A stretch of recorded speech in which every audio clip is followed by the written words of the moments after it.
tawag nating peace and order, yung biglang tumahimik, yung biglang nawala yung krimen, yung biglang yung mga durugista ay nagbagong buhay, mahirap pong pantayan kasi, no? Yung sinusundan kasi nila, tsaka ang tagal ang tagal na hinahanap natin yun, tapos wala naman talagang nakita na abrupt change, no?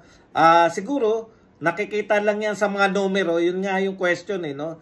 It's between numbers at saka yung perception ng mga tao.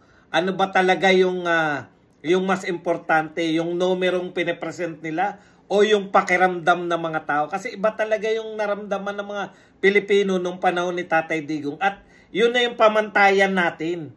Kasi noon talaga mga partner, wala po tayong mababalitaan. Estudyante binaril sa eskwelahan, teacher sinapak. Meron pang mga nababalitaan tayo na biglang mga nawawalang mga bata. Wala na yan, partner Wala na yung mga pinagsasamantalahan, yung mga may edad na, yung mga oldies, yung mga daisy.